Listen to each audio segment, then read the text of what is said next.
Astaghfirullah. Bismillahirrahmanirrahim. Assalamualaikum warahmatullahi wabarakatuh.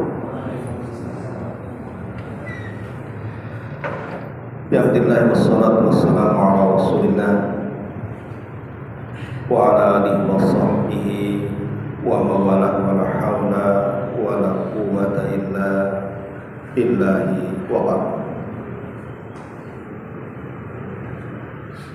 Alhamdulillah, segala puja dan puji hanya milik Allah Subhanahu wa ta'ala. Salawatu wa salam kita hadiahkan kepada Rasul kita Nabi besar Muhammad sallallahu alaihi wa alihi wasallam.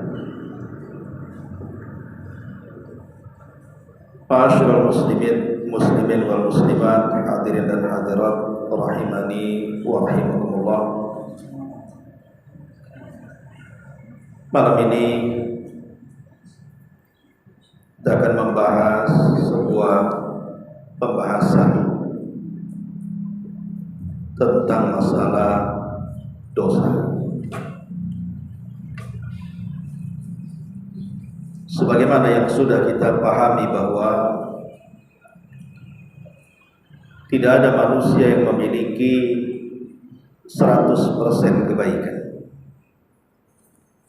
Begitu juga tidak ada manusia yang memiliki 100% keburukan. Pasti di balik keburukan itu ada kebaikan, dan di balik kebaikan itu ada keburukan. Karena kita bukan makhluk yang maksum.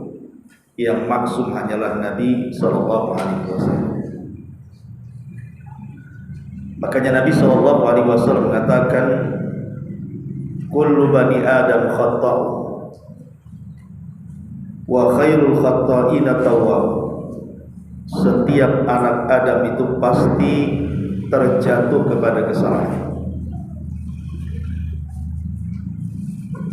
dan sebaik-baik orang yang melakukan kesalahan adalah orang-orang yang segera bertobat. Dan dosa-dosa yang dilakukan oleh anak Adam ini beragam macam. Ada yang dosa itu sifatnya seperti binatang. Ada yang dosa itu sifatnya seperti syaitan. Ada dosa itu sifatnya merampas, yang merupakan kekhususan Allah Subhanahu wa ta'ala. Contoh saja, dosa yang disebut dengan al-ma'asi al-malakiyah, dosa yang merupakan hak dan kekhususan yang dimiliki Allah Subhanahu wa ta'ala, seperti sombong, merasa tinggi, dan begitu seterusnya.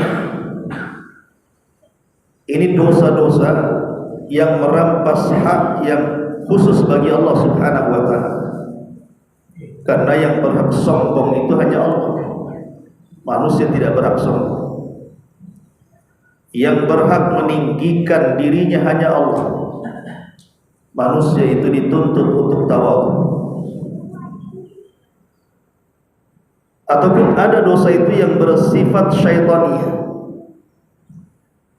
seperti hasad. Kita tahu hasad itu penyakit iblis. Ataupun al-ghish, penipuan, itu penyakit iblis.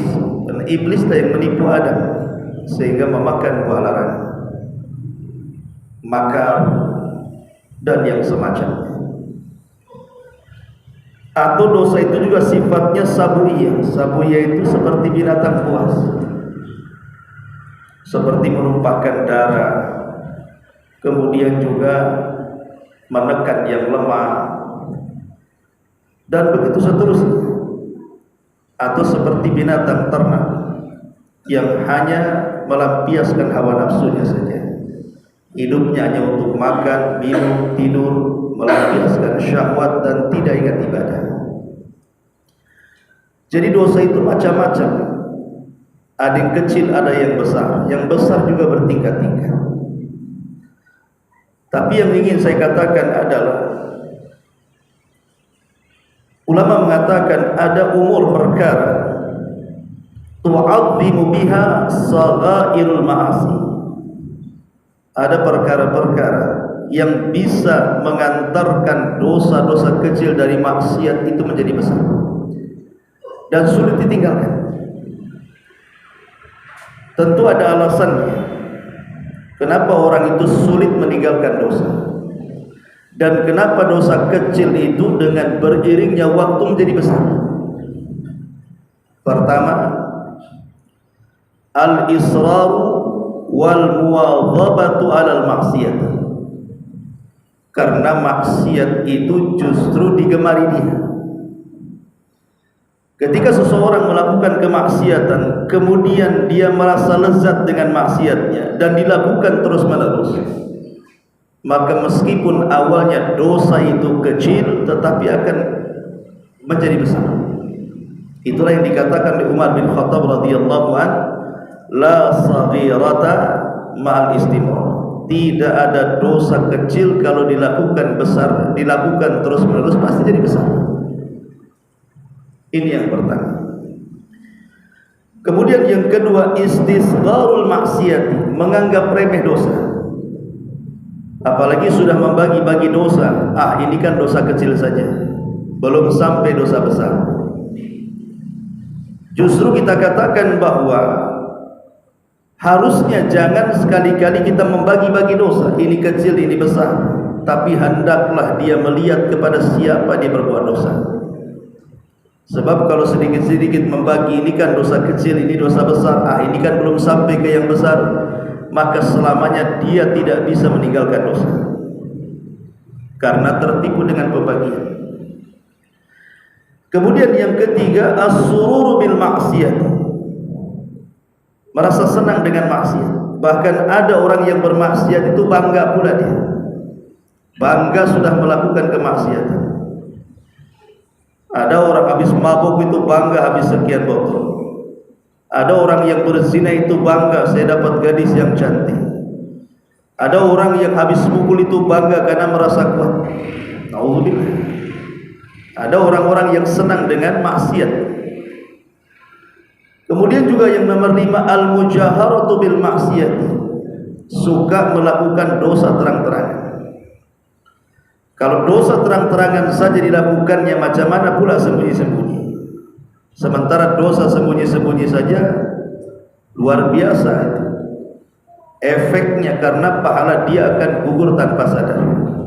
Sebagaimana hadis yang ma'ruf, Nabi SAW mengatakan, kullu ummati mu'afan illal mujahir. Semua umatku dimaafkan kecuali orang-orang yang disebut dengan mujahirin. Sahabat bertanya, apa mujahirin itu wahai Rasul? Maka Rasul mengatakan, an ya'mala ar-rajulu bil-laili amalan thumma yusbihu wa qad satarahu Allahu alaihi. Ada orang yang malam hari dia bermaksiat kepada Allah Azza wa Jalla. Kemudian dia tidur, Allah tutupi sebenarnya maksiatnya, orang tidak tahu. Tapi tiba-tiba kemudian di pagi hari dia pula menceritakan kepada orang tentang maksiat yang dilakukan di malam harinya. Maka orang ini akan susah dimaafkan Allah, karena Allah sudah tutup aibnya, dia bongkar sendiri. Maka al-mujahirah, orang-orang yang terang-terangan, yang suka menceritakan dosanya, maka dia akan mengulang dosanya, karena dia tidak merasa malu dengan dosa. Kemudian yang keenam, al-alim alladhi yaqtadi bihin nas, orang yang memiliki pengetahuan tapi melakukan dosa, dan dosanya sengaja diberitahu manusia.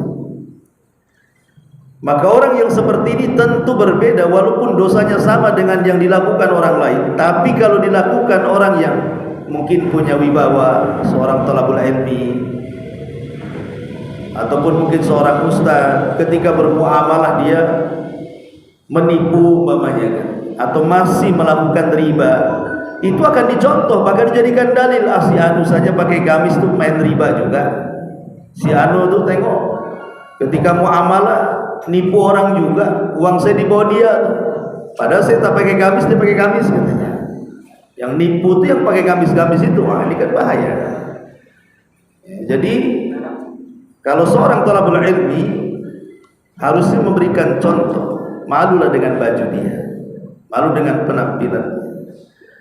Lah 6 perkara inilah yang kenapa orang itu sulit kemudian meninggalkan dosa tadi. Ma'asyiral muslimin yang dimuliakan Allah Azza wa Jalla. Lalu apa solusinya supaya kita ini mudah meninggalkan dosa? Yang pertama kata para ulama, al-iltija'u ila Allah Ta'ala bid-du'a'i wat tadarru'u ilaihi. Cobalah kemudian kita mendekat kepada Allah dengan cara terus berdoa kepada Allah Azza wa Jalla. Karena hati seseorang itu terkadang yang istiqomah saja bisa berbelok, apalagi yang susah istiqomah. Makanya Nabi SAW yang kita katakan tidak mungkin Nabi melakukan dosa, walaupun diperselisihkan apakah seorang Nabi melakukan dosa kecil atau tidak, tapi sepakat seorang Nabi tidak mungkin melakukan dosa besar. Nabi sendiri selalu berdoa dalam solatnya, ya muqallibal qulub tsabbit qalbi ala dini, ya muqallibal qulub tsabbit qalbi ala ta'ati. Wahai Zat yang membolak-balikan hati, tetapkan hatiku dalam agama, dalam ketaatan kepada. Sampai Ummu Salamah bertanya, ya Rasulullah, kenapa engkau selalu mengulang-ulang doa itu? Maka Rasul mengatakan, ya Ummu Salamah, hati manusia itu ada di genggaman Allah. Kalau Allah mau membuat dia sesat sebentar saja, sebagaimana Allah sanggup membuat dia dapat hidayah sebentar saja. Hati ini bisa berbolak-balik.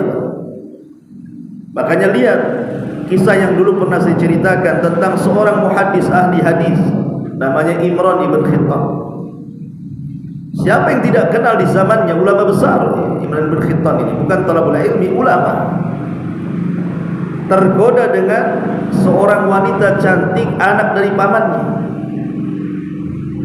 Kawan-kawannya menasihati dan mengatakan, ya Imran, sebaiknya engkau jangan meminang wanita itu, karena keluarganya berpemahaman khawarij, berpemahaman akidah sesat, sementara kita ini ahli sunnah wal jamaah.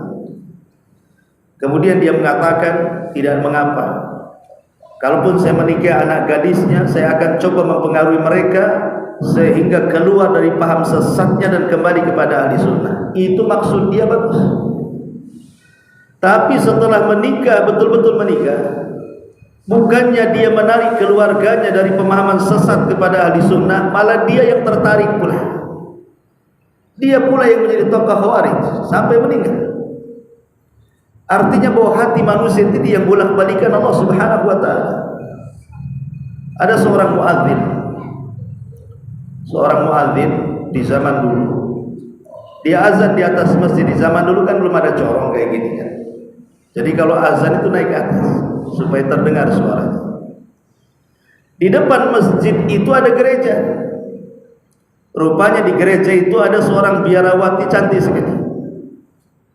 Jadi kalau seandainya muazin sedang azan, terkadang biarawati ini keluar dari gereja, kemudian berdiri di pintu gereja sambil azan tuh nengok dia. Kok cantik kali gitu kan. Lama-lama suka pula. Setiap habis azan ditengokin perempuan itu. Nanti perempuan itu nengok juga. Berawal dari mata kan.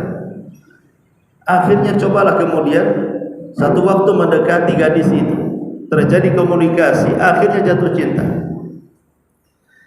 Seorang muazzin ini ingin melamarnya, karena dalam Islam kan dibolehkan laki-laki menikah dengan wanita Nasrani, tapi jangan sebaliknya. Jadi dia coba menghubungi orang tuanya. Orang tua si gadis itu tidak setuju, dan orang tua dia juga tidak setuju. Akhirnya kemudian karena sudah jatuh cinta, sakitlah si anak muda ini, karena tidak kesampaian cintanya ke pelaminan pernikahan.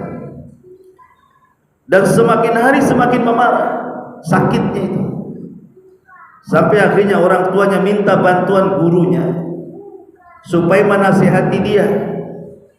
Jangan sampai memikirkan wanita biarawati itu, sudahlah wanita muslimah banyak. Akhirnya nasihati. Tiba-tiba laki-laki ini karena sudah cinta mati dengan biarawati tadi mengatakan sebelum meninggalnya, kalau aku tidak dipertemukan dengan dia wahai syekh di dunia, enggak apa-apa.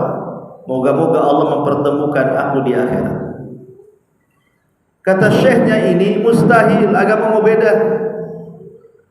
Kau muslim, dia Nasrani. Tiba-tiba mengatakan, ya kalau begitu amantu bidiniha wa kafartu bidini. Ya sudah, aku beriman dengan agama dia dan aku kufur dengan agamaku. Supaya sama-sama Nasrani, biar ketemu di sorga, kata dia. Akhirnya meninggal dalam ucapan itu, murtad. Selang 1 tahun, rupanya wanita itu juga merasa bersalah.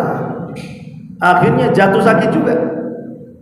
Kemudian syekh ini mendatangi wanita itu. Tiba-tiba kata wanita itu, engkau sudah tahu masalahku wahai syekh, bahwa aku sangat bersalah dengan dia dan aku juga sangat mencintai. Kalau aku tidak bisa dipertemukan di dunia, biarlah Tuhanku yang mempertemukan aku dengan dia di akhirat. Kata syekh, caranya gimana? Maka dia mengatakan, amantu bidainihi wa kafartu biddini. Aku beriman dengan agama dia dan aku kufur dengan agamaku. Balik-balik. Yang satu masuk Nasrani kemudian mati, si perempuannya pula masuk Islam kemudian mati. Sudah di dunia tidak ketemu, di akhirat makin tak ketemu. Itulah hidayah. Ma'asyiral muslimin wal muslimat rahimani wa rahimakumullah. Makanya doa itu penting, jangan dianggap remeh. Minta setiap salat, ya muqallibal qulub tsabbit qalbi ala ta'atik. Wa idzat yang membolak-balikan hati, tetapkan hatiku di atas ketaatan kepadamu. Yang kedua, mujahadatun nafsi. Melawan dosa ini bukan perkara mudah. Apalagi dosa itu sudah sering dilakukan dan sudah hobi dilakukan, sehingga untuk menghentikan dosa itu tidak mudah. Karena ada jin yang menurut para ulama disebut jinul asyik. Ada jin namanya al-asyik. Jin al-asyik ini adalah jin yang suka jatuh cinta dengan manusia. Nah, salah satunya jin ini, dia jatuh cinta dengan ahli maksiat. Sehingga kalau ahli maksiat ini bertobat, dia tak terima. Dia akan terus menggoda dia, diseret lagi ke maksiatnya. Lah makanya kemudian karena godaannya berat meninggalkan maksiat itu perlu mujahadatun nafsi. Memang perlu dilawan hawa nafsu ini. Kalau enggak dilawan enggak bisa. Dengan cara apa? Dengan cara tinggalkan bukan hanya dosa, tapi wasilah-wasilah yang mengantarkan kepada dosa itu kalau bisa ditinggalkan. Ini juga yang kedua. Yang ketiga, ta'ammulul wa'id asyadid al-warid fi hadis Tsauban.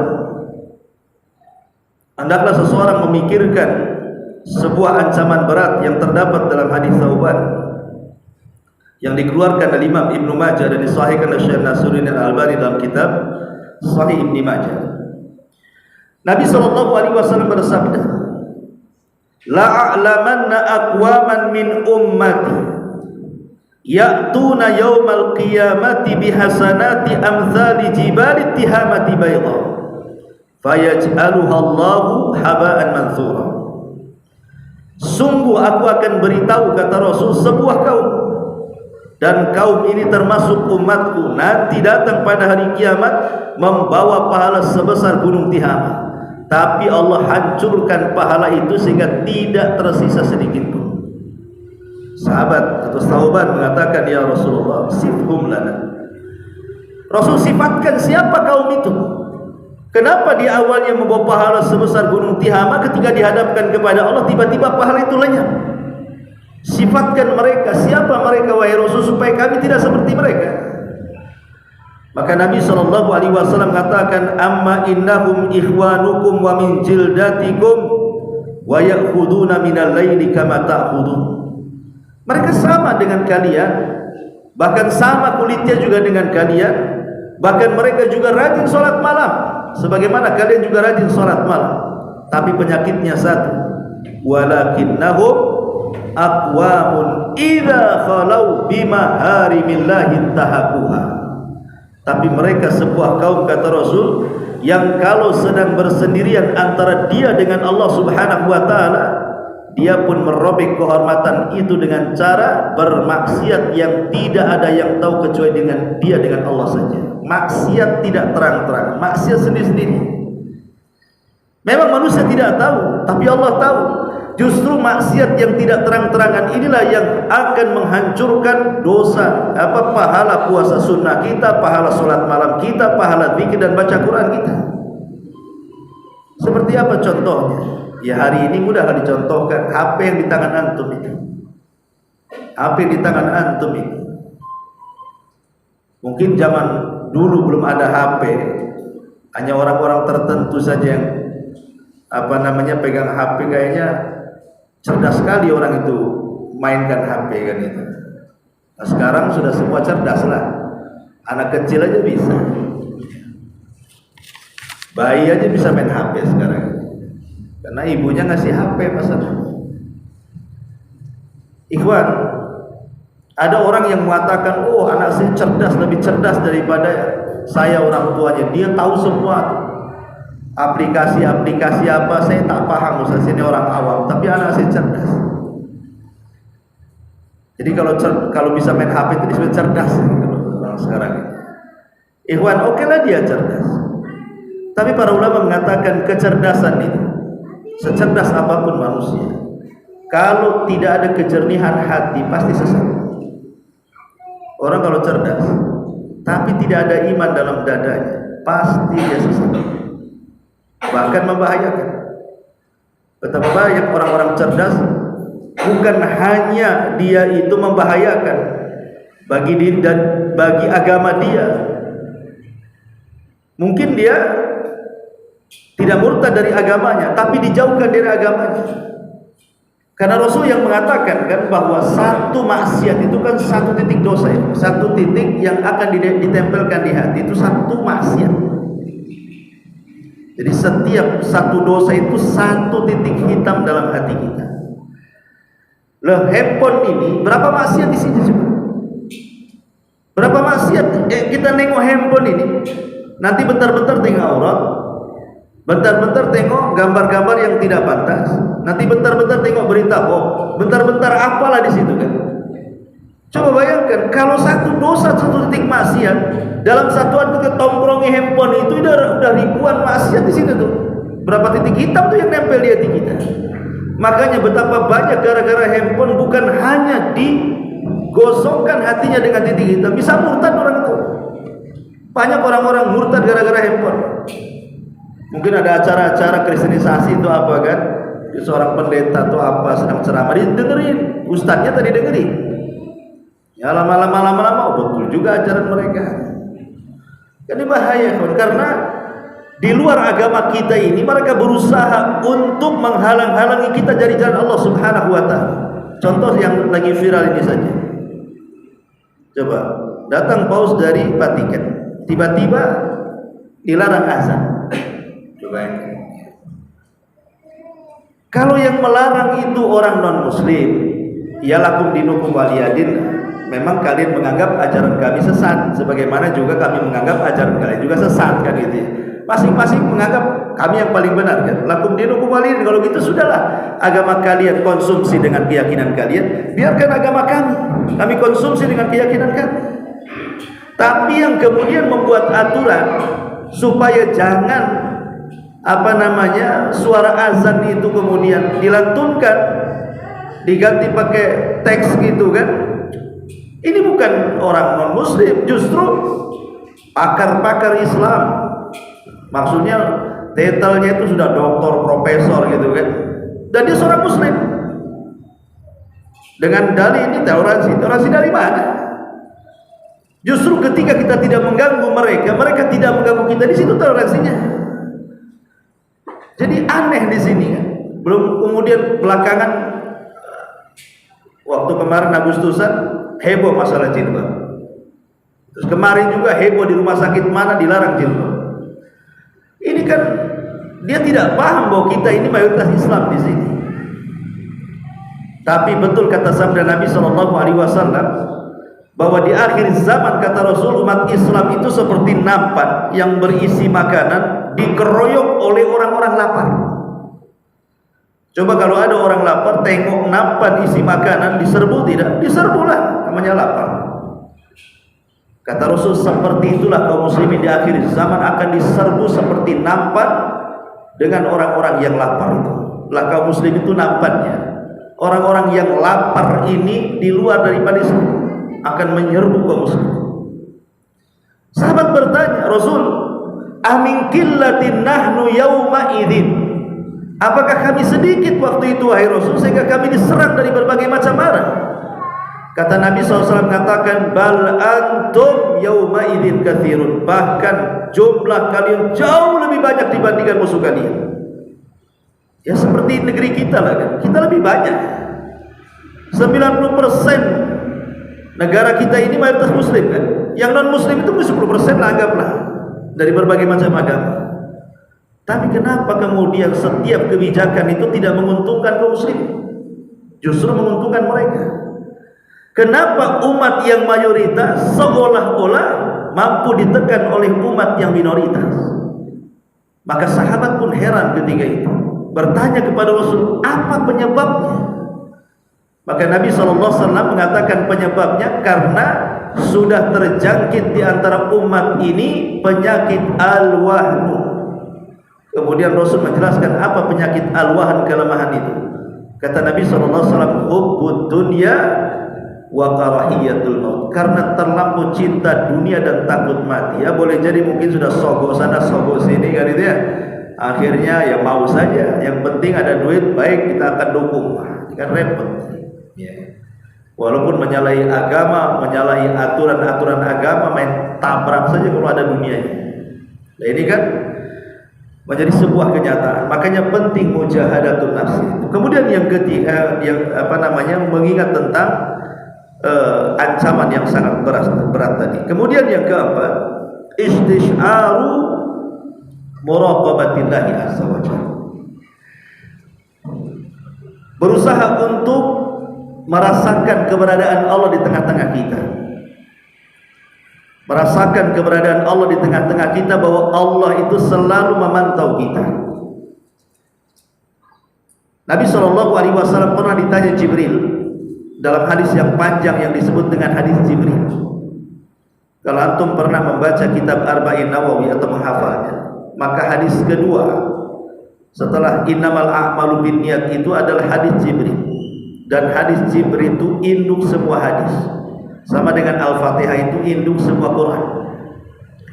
Lah dalam hadis Jibril yang panjang sekali itu, Jibril ketika berbentuk manusia datang menemui Rasul, mengajarkan Islam kepada para sahabat. Salah satu pertanyaan kepada Rasul adalah, apa itu ihsan?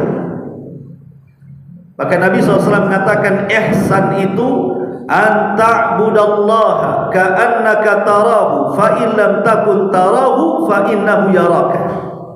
Engkau beribadah kepada Allah seolah-olah engkau melihat Allah, tapi kalau tidak bisa seperti itu, maka yakinilah bahwa Allah senantiasa melihat kita.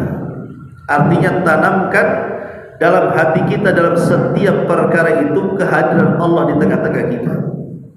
Karena ada ayat Al-Quran surah An-Nisa ayat 108 ini, Allah mengatakan yastakhfuna minan nas wa la yastakhfuna minallah wa huwa ma'ahum id yubayyituna ma la yarda minal qawli wa kana Allahu bima ya'maluna muhita.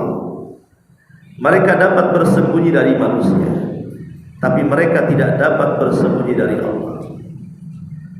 Mereka, orang-orang yang melakukan maksiat itu, bisa saja mereka bersembunyi dari manusia, tapi apakah mereka bisa bersembunyi dari Allah? Tidak bisa. Karena Allah beserta mereka ketika pada satu malam mereka menetapkan keputusan rahasia yang tidak diridhoinya, dan Allah Maha meliputi terhadap apa yang mereka lakukan. Artinya ada orang yang menipu, yang ditipunya tidak tahu. Tapi apakah Allah juga tidak tahu? Ya mustahil. Ada orang yang korupsi, orang tidak tahu, tapi Allah tahu. Ada orang yang bermaksiat sembunyi-sembunyi, manusia tidak tahu, hanya segelintir orang, tapi Allah tahu. Makanya ketika ada anak muda di zaman Ibrahim ibn Adham, seorang ulama salaf, dia minta dinasihati dan mengatakan, ya imam, saya ini anak muda yang tidak bisa meninggalkan maksiat. Kemudian dia mengatakan, apa amalan-amalan supaya saya ini tetap maksiat tetapi Allah subhanahu wa ta'ala masih mengampuni dosaku. Dia tidak mau meninggalkan maksiat, tapi di sisi lain Allah mengampuni dosanya. Maka Ibrahim ibn Adham mengatakan, baik, kau jangan tinggalkan maksiat, tapi ingat 5 perkara. Kalau engkau bisa melakukan 5 perkara itu, tak perlu kau tinggalkan maksiat itu. Maka anak muda ini mengatakan, apa 5 perkara itu wahai imam? Maka dia mengatakan, kalau engkau ingin maksiat, silahkan maksiat di bumi Allah, tapi jangan pernah makan dari rizki yang Allah rizkikan kepadamu. Bisa? Mustahil.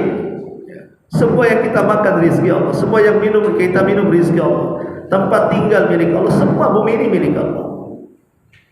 Yang kedua, silakan kau maksiat, tapi cari daerah yang Allah tidak bisa melihat.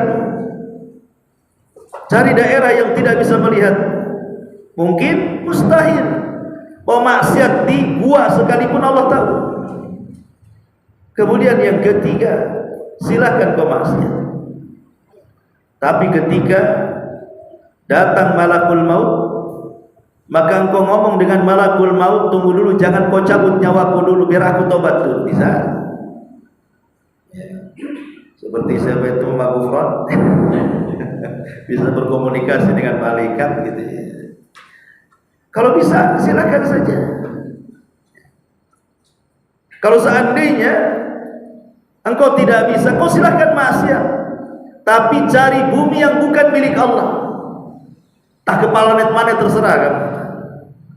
Tapi bumi itu bukan milik Allah, planet itu bukan milik Allah. Ada planet yang selain milik Allah? Tidak ada. Atau silakan kau maksiat, tapi nanti kalau engkau mati dan pada hari kiamat engkau diseret oleh malaikat zabaniyatun nar, malaikat yang akan mengkirimmu ke neraka, kau bantah saja zabaniyatun nar itu. Jangan bawa aku ke neraka, bawa aku ke surga. Bisa aku membantah malaikat zabaniyah?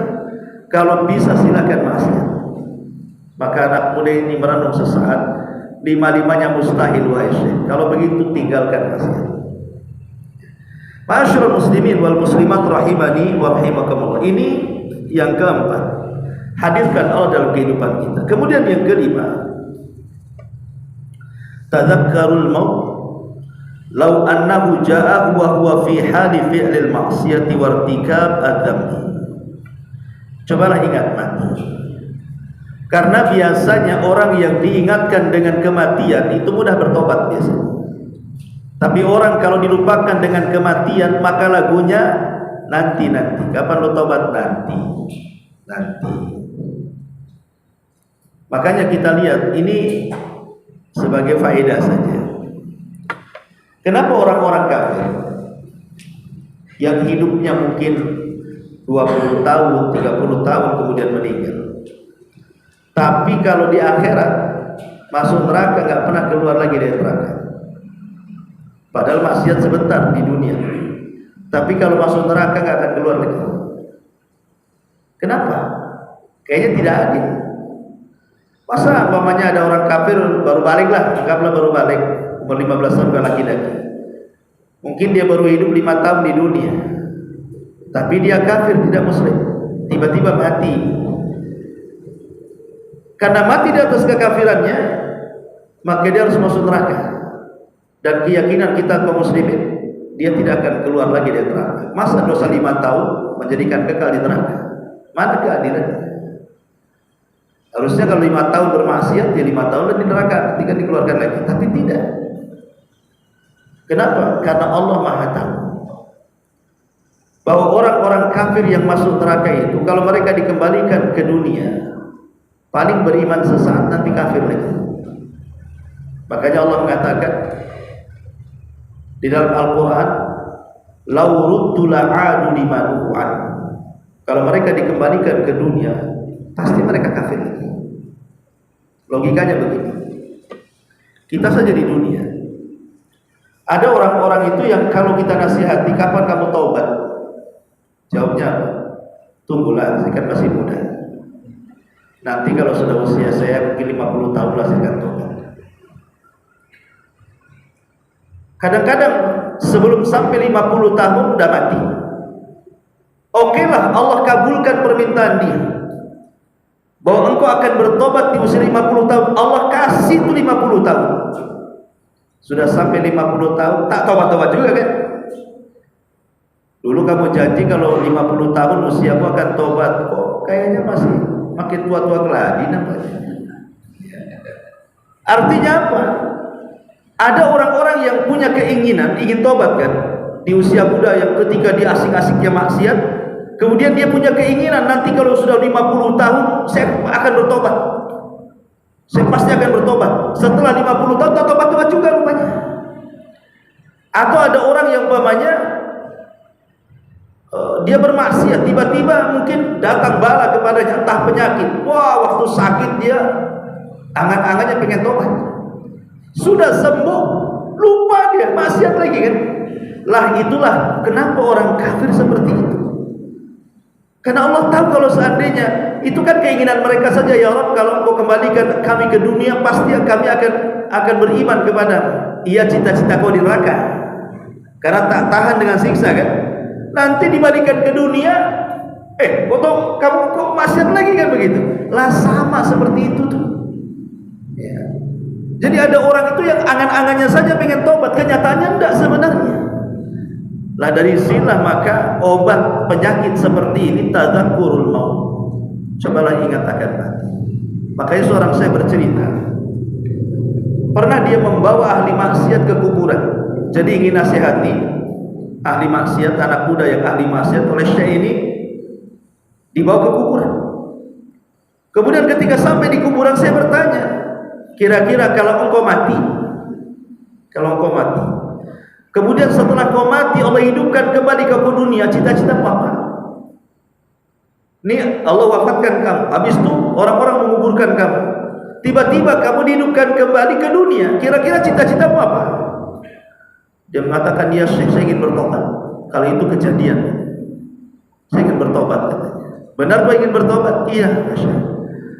Sekarang engkau jangan melamun seperti itu. Aku kan hanya memberikan ilustrasi kalau kau mati, kemudian kau diadab di kuburan, akhirnya kamu dihidupkan kembali ke dunia, kau akan tobat. Itu kan ilustrasi saja.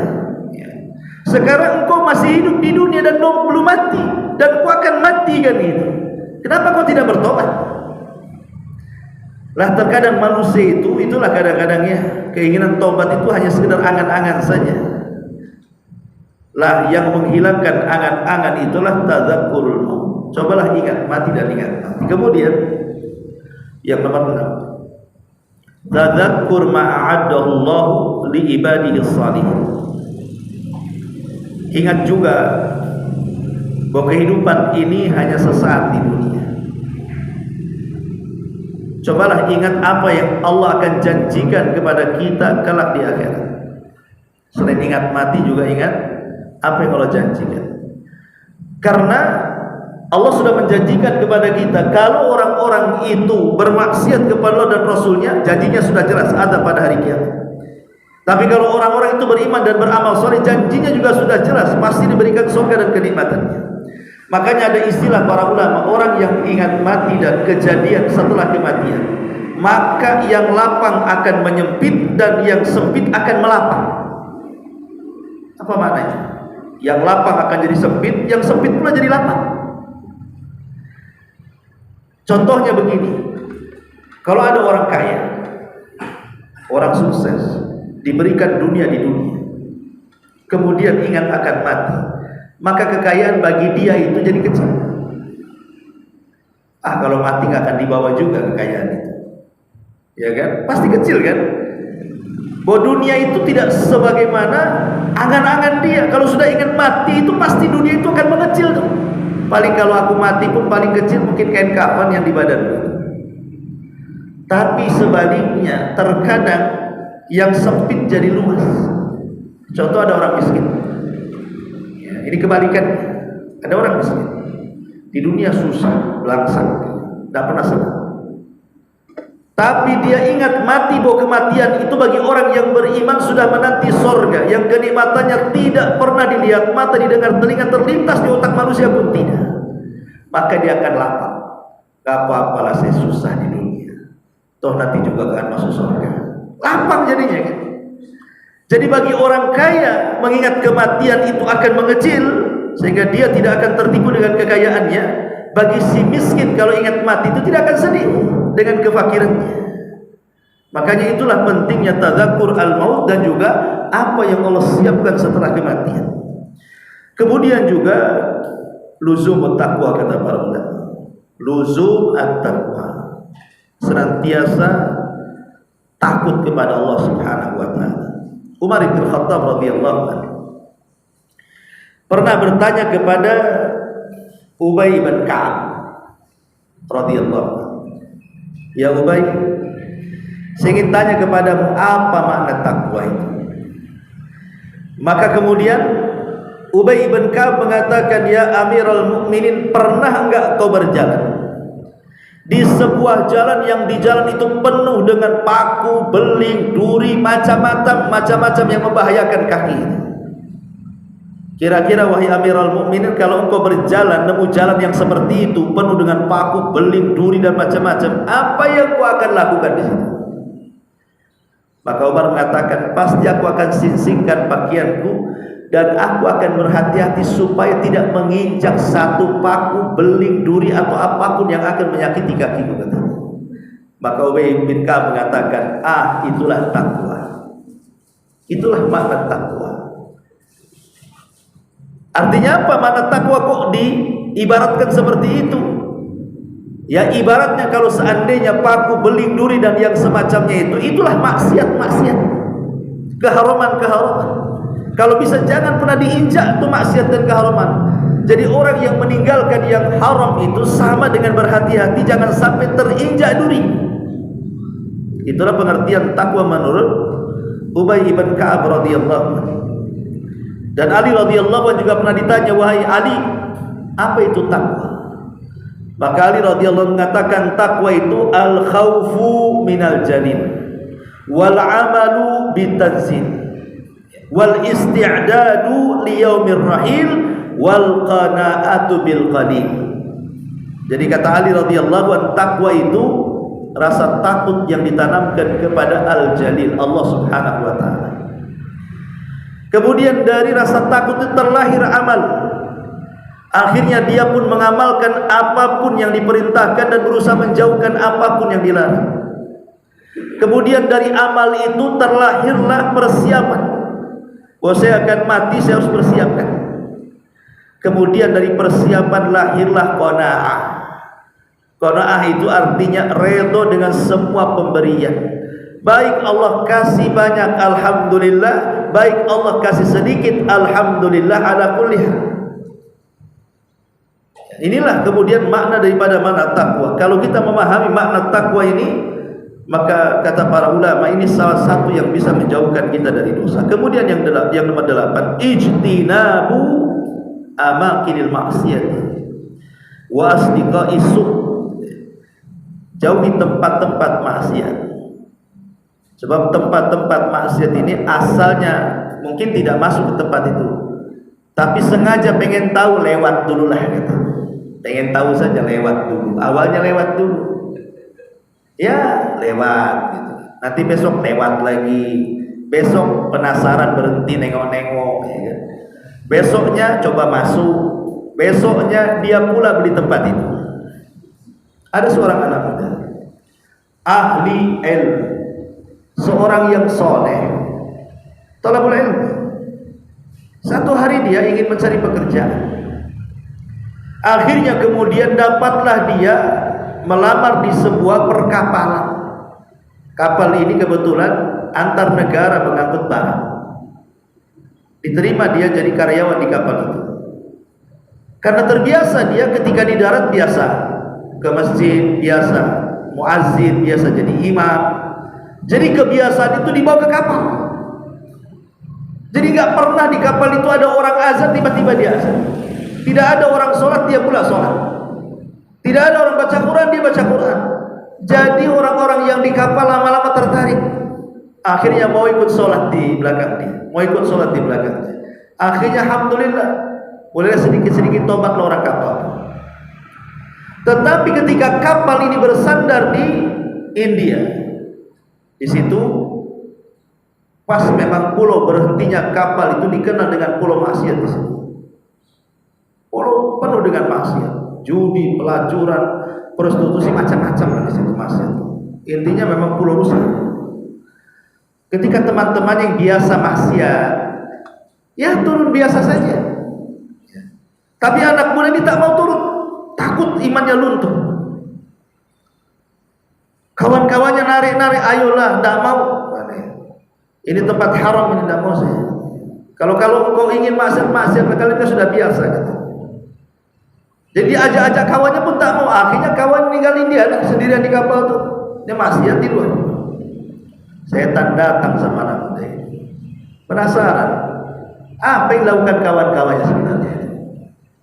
Akhirnya dia turun, ngikuti kawan-kawannya. Pas sampai di tempat maksiat, lari balik lagi kapalnya. Oh, rupanya di sini tempat maksiat. Tapi setan kemudian menghayal-hayalkan dia. Coba lihat satu kali lagi kata setan. Turun lagi dia. Pengen lebih dekat lagi. Rupanya setelah dekat, auzubillahi minasyaitonirrajim. Tahu pula dia. Rupanya tempat prostitusi, pelacuran dan begitu seterusnya. Langsung dia kabur. Tapi setan sempat melirikkan matanya kepada seorang gadis cantik yang ada di bar situ. Jadi ketika naik kapal berzikir, sholat, taubat gitu ya kan. Rupanya ketika termenung setan datang lagi. Rupanya digambarkan wanita yang dilihat sesaat itu. Kok gak ada di kampungku yang secantik dia katanya. Pengen nengok lagi jadinya. Akhirnya tuh rupanya bukan hanya nengok, dia nyoba masuk. Ketika nyoba masuk, nyoba pula kemudian dengan minuman keras. Akhirnya berzina. Akhirnya kawan-kawannya sudah masuk ke kapal, dia tak pulang-pulang. Bukan? Itulah khutuwati syaitan ya. Langkah-langkah setan. Ketika kapal ini sudah muat barang, dia pengen mau balik itu. Rupanya semua anggota kapal sudah lengkap, dia pula yang tak naik. Jadi kata nahkodanya, cari dia. Saya tanggung jawab dengan orang tuanya. Rupanya dicari-cari, rupanya sedang di tempat-tempat maksiat. Disuruh balik tak. Kata nahkodanya, paksa dia kalau perlu ikat masukkan ke kapal. Akhirnya paksa ditarik masuk ke kapal. Kemudian kapal berlayar pulang dan perjalanan 1 bulan. Rupanya di tengah malam, di luar prediksi orang-orang, anak muda ini selalu menjerit-jerit tengah malam. Entah apa gitu, selalu kesakitan. Jadi setelah 1 minggu, rupanya anak ini sakit. Makin menjerit-jerit yang tidak ada yang tahu rasa sakitnya kecuali Allah. Ketika hampir sampai kapal ini, rupanya anak muda ini meninggal dunia. Ketika dibawa ke rumah sakit, rupanya dia terserang penyakit AIDS. Ini kisah nyata. Bayangkan anak soleh, thalabul ilmi, tapi subhanallah, hati manusia itu yang megang Allah, bisa saja berbolak-balik. Nah, dari sini pentingnya seseorang itu luzumut taqwa tadi, tetap di atas ketakwaan kepada Allah Subhanahu wa taala. Ma'asyiral muslimin yang dimuliakan Allah Subhanahu wa taala. Kemudian yang terakhir, annan nas yub'atsuna ala ma matu alaihi. Ingat bahwa manusia itu akan diwafatkan sesuai dengan kebiasaan hidupnya. Kalau kebiasaan hidupnya ibadah, maka insya Allah akan wafatkan dalam kondisi seperti itu. Tapi kalau kebiasaan hidupnya di atas kemaksiatan kepada Allah Subhanahu wa taala, maka rata-rata orang itu akan diwafatkan di atas kemaksiatan. Karena orang itu akan diwafatkan sebagaimana kebiasaan hidupnya. Kalau biasa maksiat maka diwafatkan dalam kondisi maksiat. Kalau biasa taat maka insya Allah dia akan diwafatkan di atas ketaatan. Lihat Imam Ibnul Qayyim rahimahullah ta'ala. Imam Ibnul Qayyim atau Imam Ibnul Jauzi saya lupa ya, menceritakan dalam kitabnya itu tentang seorang laki-laki penjual kain. Seorang laki-laki penjual kain. Dia sibuk kehidupannya hanya jualan kain aja, jualan baju, celana, kain, pokoknya itulah yang berkaitan dengan kain. Datang waktu zuhur ya tidak sholat, datang waktu asar ya tidak sholat, datang waktu maghrib, isya, subuh, memang betul-betul di otaknya dunia saja. Kalau malam mikirin macam mana besok laku nggak kain, macam mana cara pemasarannya. Pokoknya itu aja yang dipikirkan sepanjang malam, setiap hari. Tidak ada kepikiran ibadah. Sampai akhirnya dia kelelahan gitu ya, karena bisnis saja, nggak dipikir ibadah, kelelahan, sakit. Ketika sakit itu, kata Imam Ibnul Jauzi atau Ibnul Qayyim itu, dia mengatakan dia pun akhirnya mengalami sakaratul maut. Datanglah seorang alim, hendak mentalkin dia. Ya fulan, qul la ilaha illallah, wahai fulan katakan la ilaha illallah. Kira-kira apa yang diucapkan? Rupanya dia tidak mengucapkan kalimat la ilaha illallah. Dia mengucapkan ijab qabul jual beli kain. Dia mengatakan, ya fulan, janganlah kau tawar kainku sekian, tawar aja sekian, saya kasih harga sekian. Sampai mati dia ngomong gitu. Itulah terkadang manusia itu kematiannya disesuaikan dengan kebiasaannya. Bahkan di Arab Saudi seorang saya bercerita, ada mobil ngebut sekencang-kencangnya, akhirnya kecelakaan tumbang, guling. Rupanya ada anak muda dalam mobil itu, kritis. Kemudian dibawa ke rumah sakit. Rupanya bapaknya itu orang alim, imam masjid.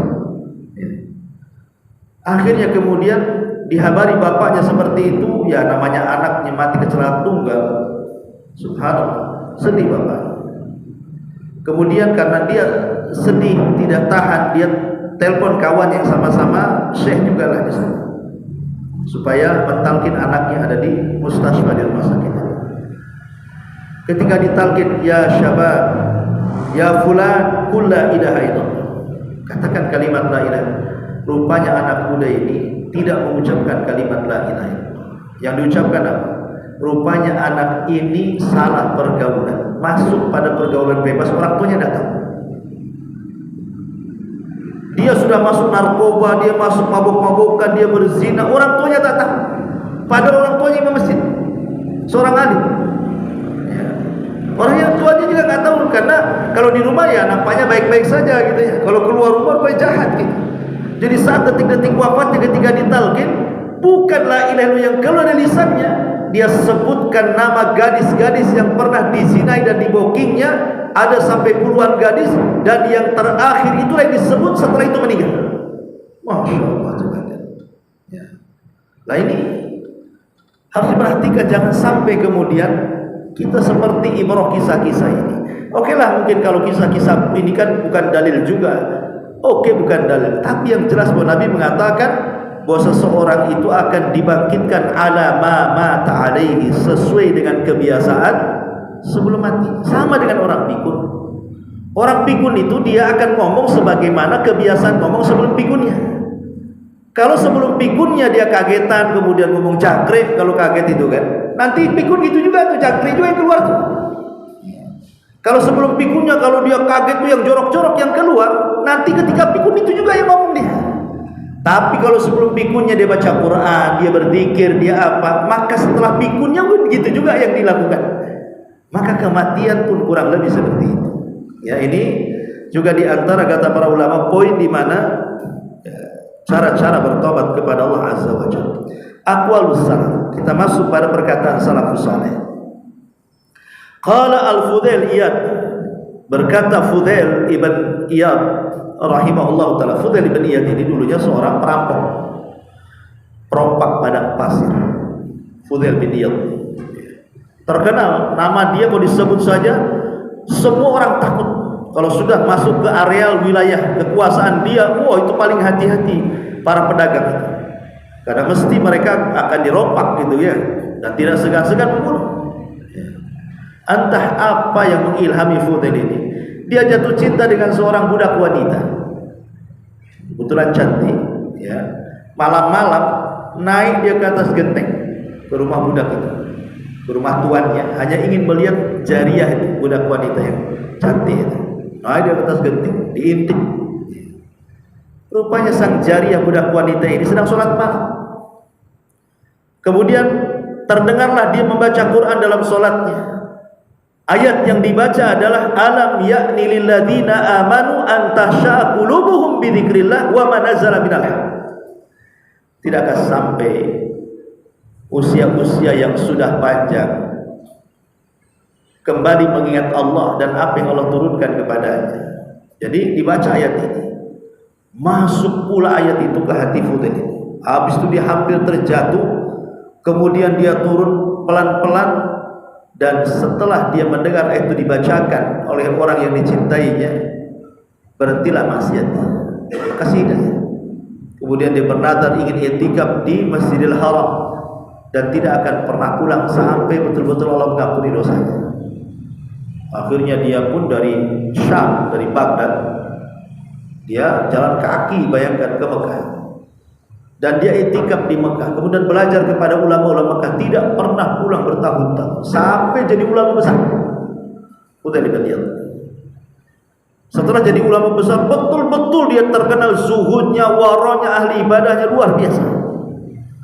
Sampai banyak kata-kata dia itu yang dikutip oleh para ulama. Maka dia menjadi ulama dunia Fudail bin Iyad. Padahal mantan orang jahat kan. Ya siapa tahu, Allah kan yang berkehendak semuanya. Ada orang mantan orang baik-baik jadi preman, ada pula preman pula jadi orang baik kan, itu ya. Karena dunia itu balik-balik ya kan. La Fudail bin Iyad mengatakan, inni la a'sillah fa'arifu dzalika fi khuluqi dabbati wa jariyati. Sesungguhnya aku pernah bermaksiat kepada Allah, dan pengaruhnya aku bisa lihat pada binatang kendaraanku atau pada budak wanita. Aku yang bermaksiat, tapi pengaruhnya kepada binatang, pengaruhnya kepada budak yang dibeli. Dari sini kita tahu bahwa maksiat ini punya pengaruh. Bahkan Syekh Abdul Razak Al-Badr hafizahullah taala mengatakan dalam sebuah ceramahnya ketika menjelaskan tentang pengaruh dosa, saya dengar di YouTube. Jadi beliau mengatakan bahwa kalau ada orang mengatakan, katanya kalau orang berbuat dosa itu akan diazab oleh Allah di dunia. Saya kok biasa-biasa saja. Saya mabok ya biasa, tak ada azab datang sama saya katanya. Saya berzinah ya biasa-biasa saja. Alhamdulillah saya sehat, tak ada penyakit katanya. Oh saya narkoba ya biasa-biasa saja, tak ada itu yang si anu tak maksiat putus juga tuh katanya. Jadi orang itu jarang nggak pernah ke diskotik, 3 samuratnya. Saya tak ada samurat, bolak-balik ke diskotik. Umpamanya, kalau ada orang yang mengatakan seperti itu, kata beliau apa? Ingat, pengaruh maksiat itu bukan sekarang, bisa saja 10 tahun yang akan datang, 15 tahun yang akan datang, 20 tahun yang akan datang. Jadi pengaruh dosa itu tidak mesti ketika dia berbuat dosa nampak pengaruhnya, kata beliau. Bisa saja setelah bertahun-tahun baru nampak tuh penyakitnya, baru nampak susahnya, baru nampak kerenya, baru nampak banyak bala yang menimpa dia, banyak masalah. Mungkin ditengok anaknya nakal-nakal, keluarganya berantakan, usahanya gulung tikar. Kita tidak tahu, bukan sekarang maksiat sekarang datang. Bisa saja 5 tahun, 10 tahun, 15 tahun, 20 tahun yang akan datang. Nah ini bahwa pengaruh dosa itu nanti akan tampak.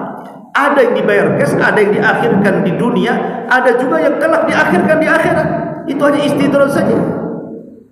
Nah ini maka ingat bahwa setiap dosa itu ada pengaruhnya, kata Fudail ibn Iyad rahimahullah ta'ala. Kemudian juga diriwayatkan dari Abu Nu'aim dari Ibnu Aun dari Muhammad ibn Sirin rahimahullah ta'ala, Jadi Muhammad ibn Sirin ini, ma'ruf Muhammad ibn Sirin seorang ulama yang warok. Dia kan pembisnis. Jadi kalau dulu banyak para ulama itu jadi pembisnis. Jadi satu hari Ibn Sirin ini, Muhammad ibn Sirin ini, seorang pembisnis kan biasanya selalu melihat peluang.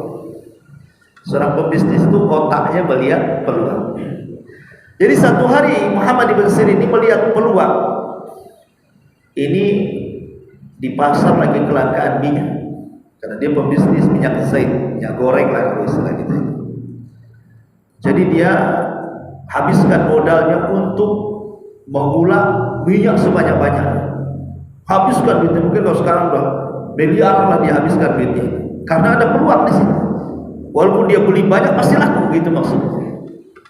Jadi dia jor-joran bahasa kitanya, semua modal dia habiskan, kemudian mengulang minyak sebanyak-banyaknya. Subhanallah. Ketika keesokan harinya mau dibawa ke pasar, dia melihat dalam truk minyak itu ada tikus yang nyemplung di situ, dah mati. Dan dia seorang ulama, Muhammad ibn Sirin. Dia teringat hadis Nabi SAW, apabila ada tikus mati dan masuk ke minyak yang cair, maka tumpahkan minyak itu, karena minyak itu najis.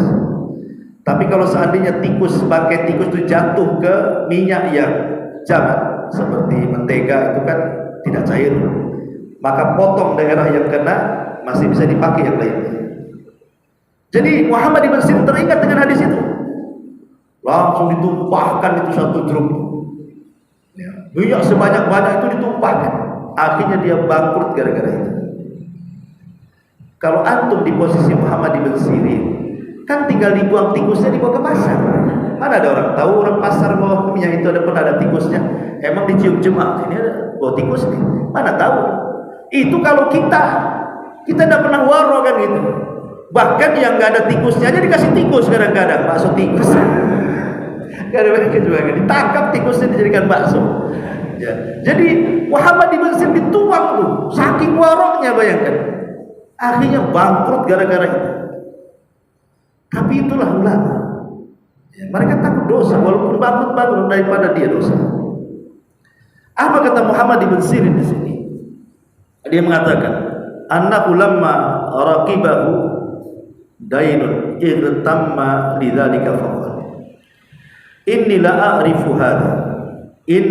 a'rifu hadzal gham bi dzambin asabtuhu mundu 40 sanatan. Jadi satu hari Ibnu Sirin ini pokoknya aneh, udah hampir berhari-hari bingung ya. Pokoknya buntu otaknya itu, mau ini salah, mau itu salah gitu ya. Pokoknya bingung aja, berhari-hari, berminggu-minggu tuh. Kemudian dia merenung. Setelah merenung, dia terpikir apa? Saya tahu dulu 40 tahun yang silam saya pernah bermaksiat, dan pengaruhnya baru saya rasakan hari ini. Berarti dosanya yang 40 tahun yang silam itu baru dirasakan setelah 40 tahun. Itu kata Muhammad ibn Sirin, seorang alim. Dia merasakan betapa dosa itu baru terasa setelah lewat bertahun-tahun. Ya, sekarang Anda melakukan dosa enak-enak saja, bahkan dinikmati, bahkan disenangi kan. Tapi nanti Anda itu ada waktunya akan menyesal kalau tidak ditinggalkan dosa itu. Entah 10 tahun yang akan datang, 20 tahun yang akan datang, bahkan mungkin 50 tahun yang akan datang. Jadi pengaruh dosa itu nanti kalaupun tidak dirasakan hari ini. Ini pun yang dirasakan oleh Muhammad ibn Sirin, ya, seorang ulama tabi'in.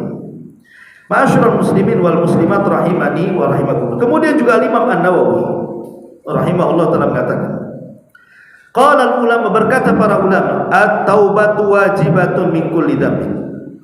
Fa in kanatil ma'siyatu bainal 'abdi wa bainallah la tata'allaq bihaqqi adami falaha thalathatu syurutin. Ahaduha an yuqli'a 'anil ma'siyati, wa tsani an yandama 'ala fi'liha, wa tsalits an ya'zam alla yauda ilaiha abada. Fa in faqada ahadus tsalatsati lam tasih taubatu. Kata Imam Nawawi ketika bicara tentang masalah taubat dari dosa, Beliau mengatakan tobat itu wajib atas setiap orang yang melakukan dosa. Kalau maksiatnya itu antara kita dengan hamba yang lain, maka kewajiban kita mengembalikan hak dia. Tapi kalau bukan karena itu, ya karena dosa kita dengan Allah, maka harus ada 3 syarat. Kalau tidak sah tobatnya. Pertama, tinggalkan maksiatnya. Yang kedua, menyesal karena perbuatan maksiatnya. Yang ketiga, berjanji untuk tidak kembali kepada maksiatnya. Lihat perkataan Imam Nawawi rahimahullah ta'ala ketika bicara soal syurut at-taubah. Terkadang manusia itu ada kalanya memang berhenti dari maksiat. Tapi berhenti dari maksiat itu bukan karena taubat. Umpamanya pemabuk berhenti dari mabuk. Kenapa kau tak mabuk? Tak ada duit. Berarti kan berhentinya bukan karena bertobat kan? Karena tak ada duit.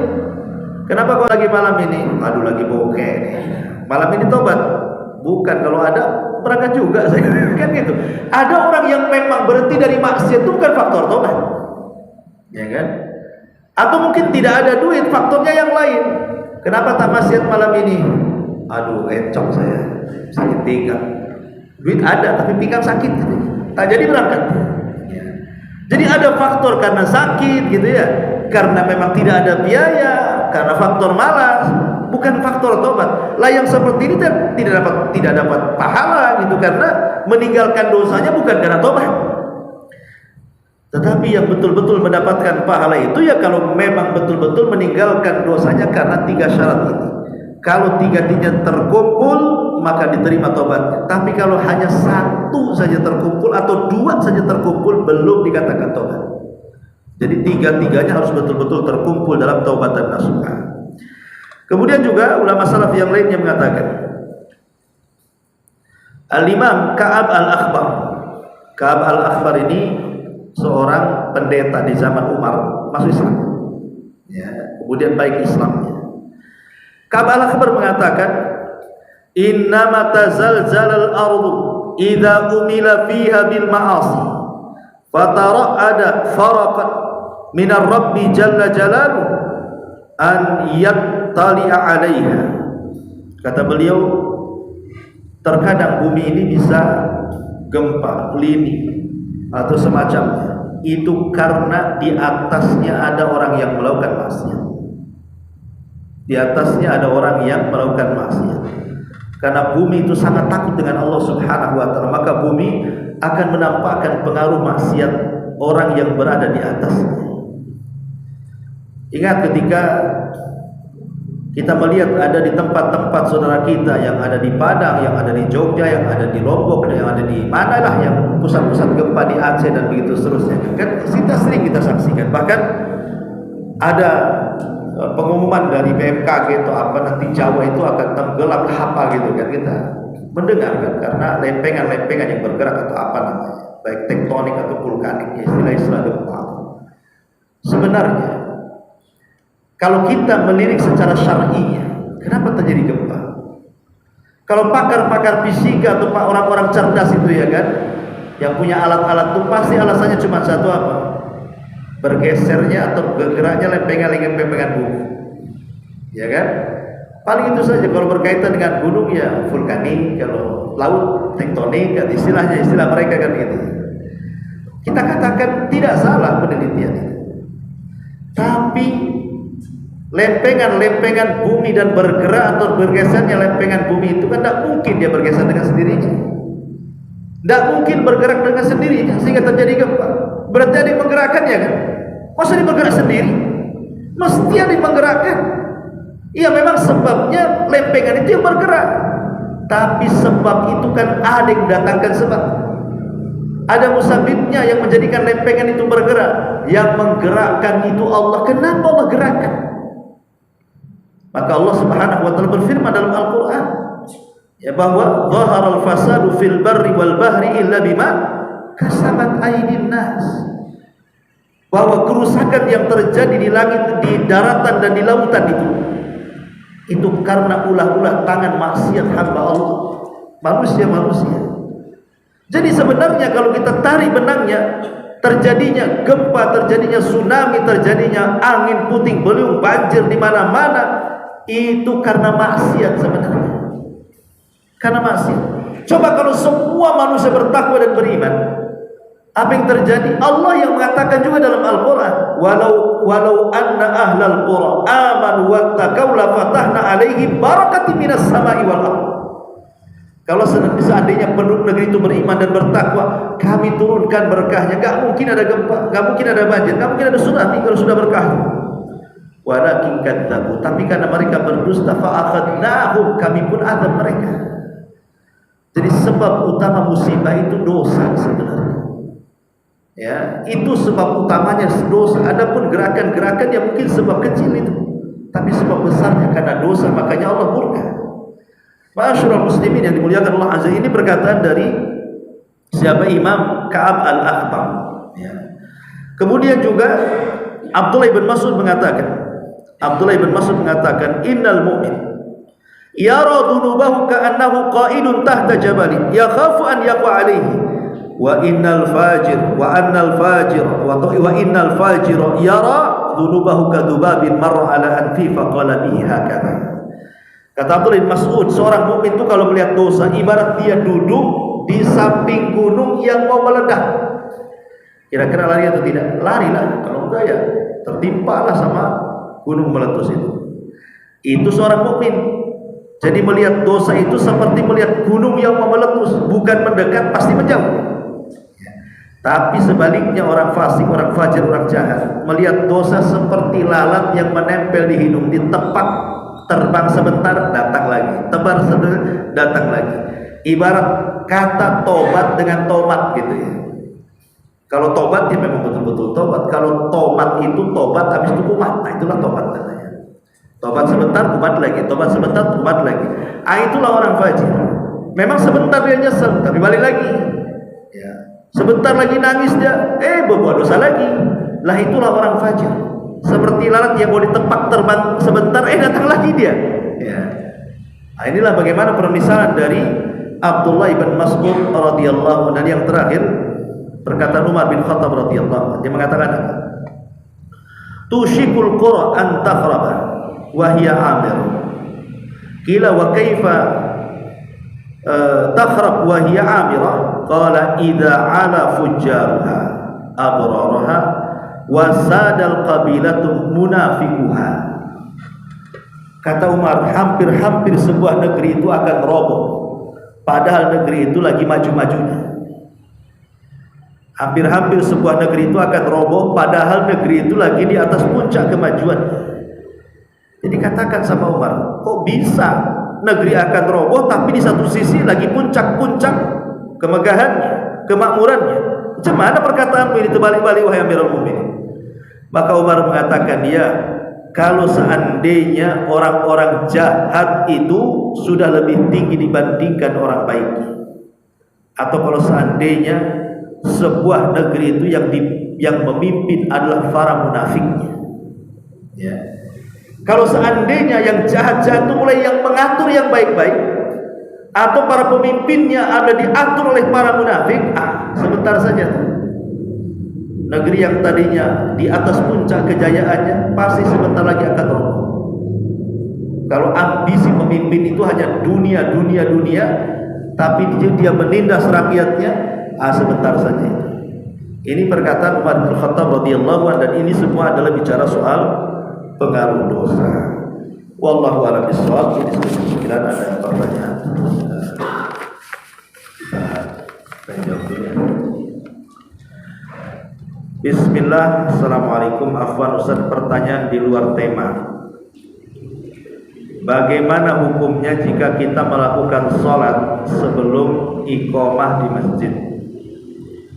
Kebetulan tempat tinggal berdekatan dengan masjid, tapi karena sholat fardunya bertepatan dengan jam kerja seperti sholat asar.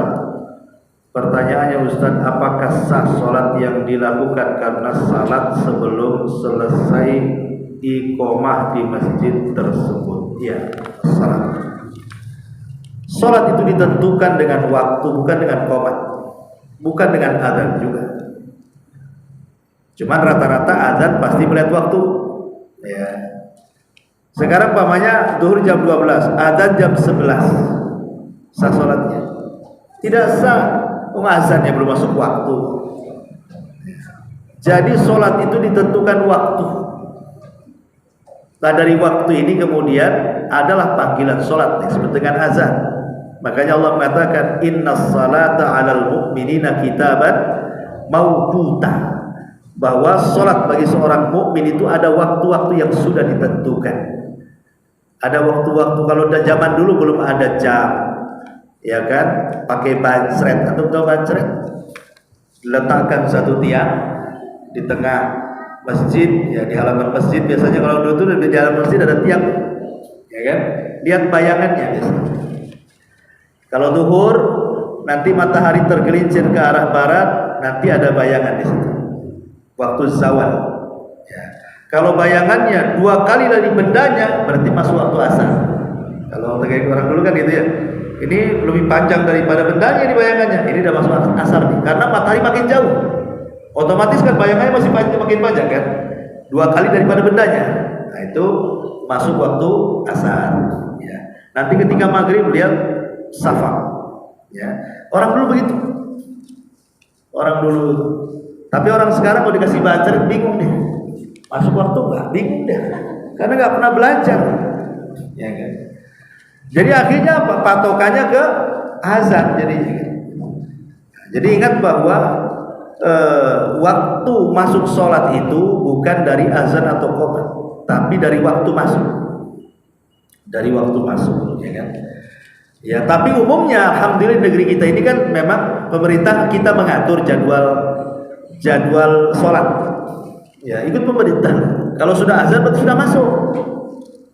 Nah, kadang-kadang ada yang komatnya cepat, ada yang komatnya lambat kan itu ya. Ya kalau seandainya di tempat kerja, kalau tidak bisa ke masjid ya seharusnya bagi laki-laki ya kalau bisa ke masjid ya. Anggaplah dia tidak ke masjid atau di rumah gitu ya.